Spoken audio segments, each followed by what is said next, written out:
올해 초 진행된 한 설문조사에서 성인들이 가장 후회하는 일 1위가 재테크로 나타났습니다. 왜 그럴까요? 많은 분들이 지금이 고점 같다는 생각, 하락장이 올까봐 두려워서 시작조차 못하고 있기 때문입니다. 하지만 정작 문제는 시작을 안 해서가 아니라 같은 나스닥 100에 투자해도 누군가는 20% 수익을 내고 누군가는 60% 수익을 낸다는 사실을 모른다는 겁니다.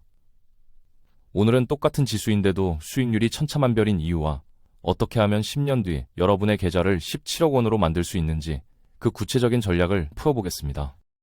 먼저 왜 사람들이 재테크를 후회하는지부터 이해해야 합니다. 요즘처럼 정보가 넘쳐나는 시대에도 선택을 못하는 이유는 단순합니다. 너무 많은 정보 때문에 오히려 무엇부터 해야 할지 모르겠고 시장이 빠르게 변하니 뒤처질까봐 불안하고 무엇보다 지금 주가가 너무 비싸 보이니까 조금만 기다렸다가 하락장에 사야겠다는 생각을 하게 됩니다. 그런데 여기서 중요한 질문이 생깁니다. 하락장을 계속 기다렸는데 주가가 계속 오르면 어떻게 할 건가요? 마켓 타이밍은 절대 맞출 수 없습니다. 역사적으로 봐도 상승 기간이 하락 기간보다 훨씬 길었거든요. 나스닥 100 지수를 한번 살펴볼까요? 지난 10년에서 15년간 연평균 약 19%의 수익률을 기록했습니다. 이 기간 동안 닷컴 버블도 있었고 금융위기도 있었고 코로나 팬데믹도 있었습니다.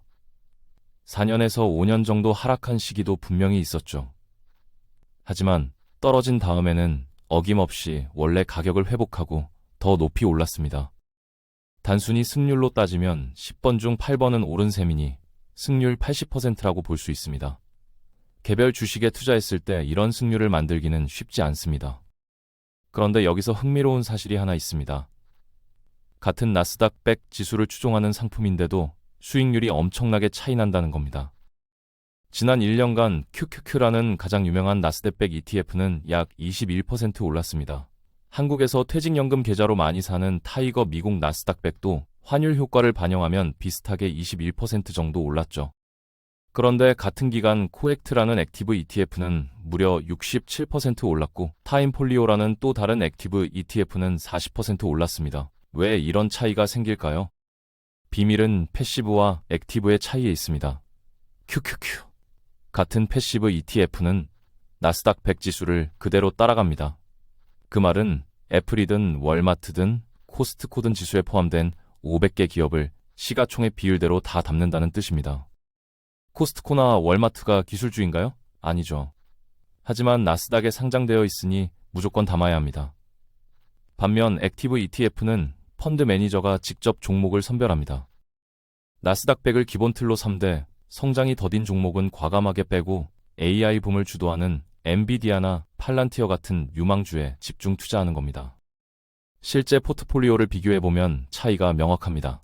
패시브 ETF는 애플, 마이크로소프트, 코스트코, 월마트를 시총 순서대로 다 담고 있습니다. 그런데 액티브 ETF를 보면 엔비디아, 구글, 로켓넷, 블루에너지, 샌디스크, TSMC, 테슬라, 코인베이스 이런 식으로 완전히 기술주와 AI 관련주에 몰빵되어 있습니다. 특히 애플처럼 무거운 종목을 빼는 게 중요했습니다. 애플과 메타만 빼도 포트폴리오에서 10% 이상 비중이 줄어드니까요. 이렇게 똑똑한 매니저가 종목을 골라서 운용했더니 지수를 압도하는 성과가 나온 겁니다. 여기서 많은 분들이 이런 걱정을 하십니다. 액티브 ETF는 배당 소득세가 붙지 않냐고요? 맞습니다. 하지만 연금 계좌에 넣으면 이 문제가 해결됩니다. 연금 계좌에서는 배당 소득세든 양도 소득세든 55세까지 과세가 이연되거든요. 장기 복리 효과를 극대화할 수 있는 완벽한 구조입니다. 게다가 작년에 패시브가 20% 벌었고 액티브가 60% 벌었다면 배당 소득세를 내더라도 액티브가 훨씬 유리한 게 당연하지 않을까요?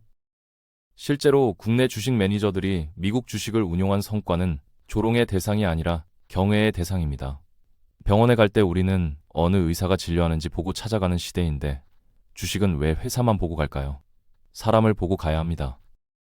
그런데 안타까운 건 여전히 패시브 ETF로만 돈이 몰린다는 겁니다. 한 달에 수천억 원씩 타이거, 미국, 나스닥 같은 패시브 상품으로 돈이 들어가는데 실제로 몇 배를 더 잘하는 액티브 ETF에는 고작 수십억 원밖에 안 들어옵니다.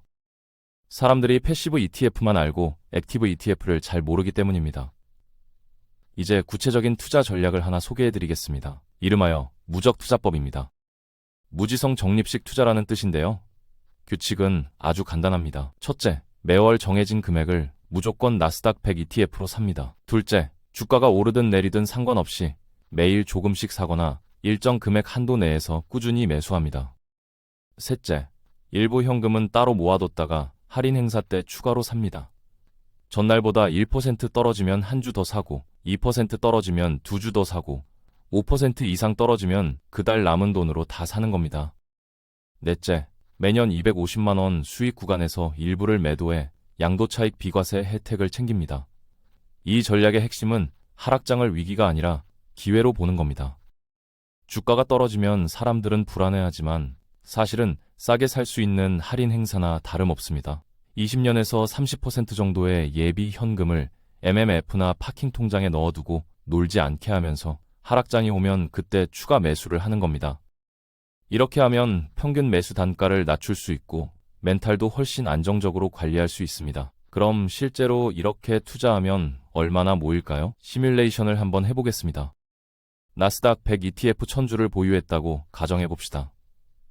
타이거 미국 나스닥 가격이 약 15만 8천 원이니 총 투자 원금은 1억 5,800만 원입니다. 연 15% 수익률로 10년간 투자하면 얼마가 될까요? 나스닥 100의 지난 10년 평균 수익률이 약 10군이었다는 점을 감안하면 15%는 충분히 현실적인 가정입니다. 10년 뒤 자산은 약 6억 4천만 원이 됩니다. 여기서 끝이 아닙니다. 이제 이 돈으로 일하지 않고 살 수 있는지 계산해 봅시다. 매년 4%씩 주식을 팔아서 생활비로 쓴다고 가정해 보겠습니다. 연 15% 수익률에서 4%를 빼면 순성장률은 11%입니다. 그러면 자산은 매년 계속 불어납니다. 1년 차에는 6억 4천만 원에서 4%인 약 2,500만 원을 인출해 쓸 수 있고 월 평균 200만 원 정도를 쓸 수 있습니다. 10년이 지나면 총 4억 8천만 원을 빼서 썼는데도 남은 자산은 17억 원이 됩니다. 처음보다 2.7배 늘어난 겁니다. 그때는 매달 약 600만 원씩 인출해서 쓸 수 있고요. 이게 바로 돈이 일하는 구조입니다. 많은 사람들이 얼마 버는가에만 집착하는데 진짜 중요한 건 돈이 일하는 시스템을 만드는 겁니다. 시간이 만드는 복리의 힘은 투자자의 인내심에서 비롯됩니다. 주가가 올라도 몸이 근질거리고 주가가 떨어져도 몸이 근질거립니다. 당장 거래를 통해 쾌감을 얻을 수도 있지만 이걸 참고 무시한다면 꾸준함을 통해 결국 마음의 평화를 얻을 수 있습니다. 조금 더 보수적으로 계산해 볼까요? 연 수익률을 10%로 낮춰서 계산하면 10년 뒤 자산이 약 7억 2천만 원이 되고 세금을 빼고 실질 구매 가치로 따지면 약 4억 원입니다. 원금 2억 4천만 원에 비하면 여전히 부족한 금액은 아닙니다. 심지어 이건 추가 매수 전략을 쓰지 않고 그냥 가만히 놔뒀을 때의 결과입니다. 하락장에 추가로 사는 전략까지 쓰면 이보다 더 높은 수익률을 기대할 수 있습니다. 사람마다 투자할 수 있는 금액도 다르고 안전한 것과 위험한 것을 받아들이는 성향도 다릅니다.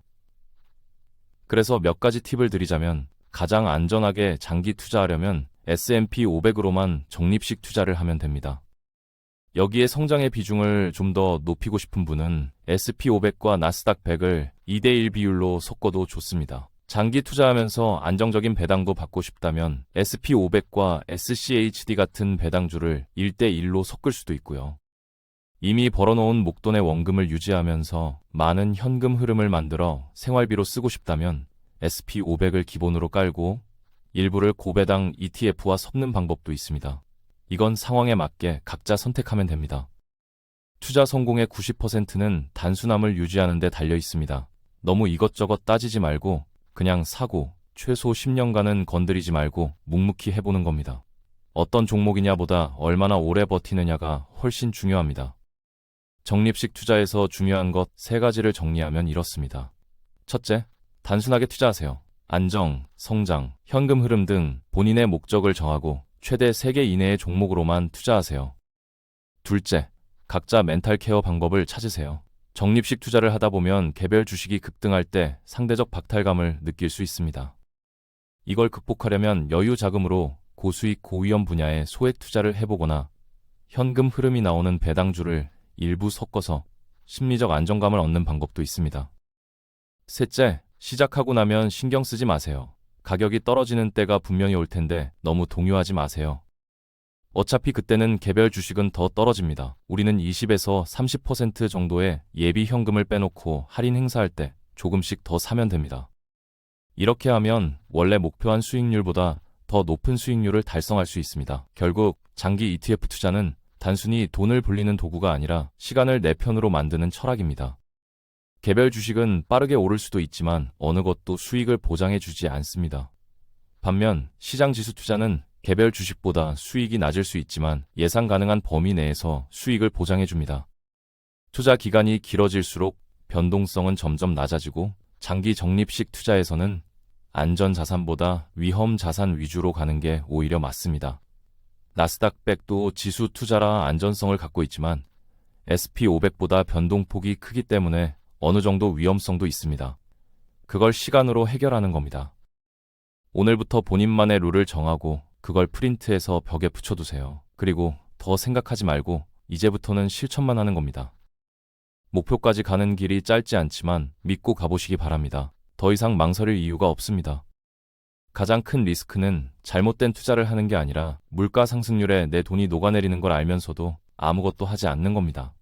투자를 시작하기 가장 좋은 때는 어제였고 두 번째로 좋은 때는 바로 오늘입니다.